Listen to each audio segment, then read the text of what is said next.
So today I would like to explain Part 6 Lifelong Learning, Chapter 23, Teacher for Social Responsibility from Teaching by Principles book by Douglas Brown. Let's get started.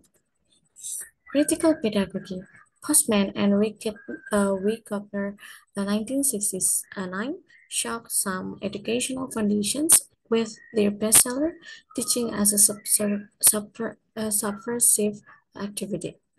In their stinging critique of the American educational establishments, they challenged teachers to enable the students to become crap detectors. The crap detectors are those who will push beyond the facades of convention and correctness and make major changes in our social, economic, and political system.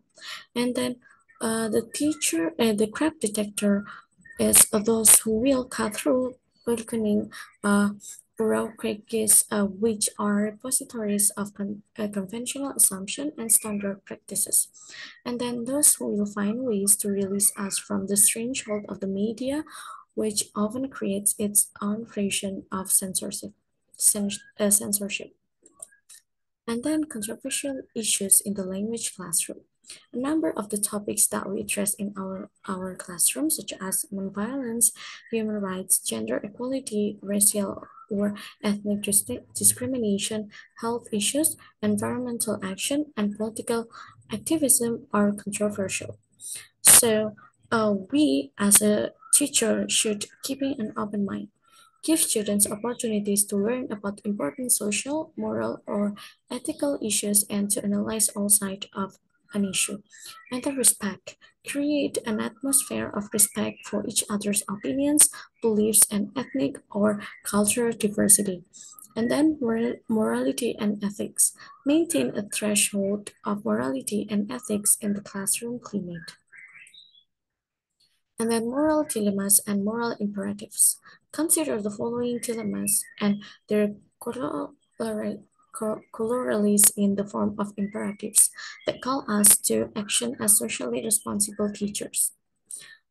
The first is cultural biases of communicative approaches. We believe such a dilemma can be resolved in the following moral imperative. Respect the diversity of culture patterns and expectation among our students while utilizing the best methodological approaches available to accomplish course goals and objectives. And then disempowerment. Here's a possible moral imperative that might resolve this. Help students to claim their own power and resources and to bridge the gaps that separate countries, political structures, religion, and values through a unifying language, but to do all we can to celebrate indigenous heritage, language, and cultures. And then balancing perspective. Some middle ground can be achieved in this moral imperative. Sensitively, we do attention to the potential for students to be offended and polarized, approach critical, relevant, and informative issues in appropriate pedagogical context with as balanced a perspective as possible and with the particular cultural sensitivities of your students well in mind. And then maintaining neutrality, guided by a clear vision of your own missions as a teacher.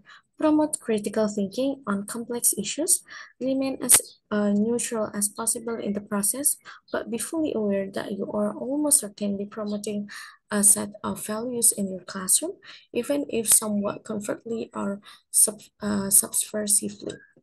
Okay, and then classroom-based action research. There are several points about how to do some classroom-based action research. First is convert your ideas into specific questions, operationally define the elements of your questions, and then determine how you will answer your questions, and also interpret your results appropriately. Okay, so that's all about chapter 23. Thank you for your attention and see you.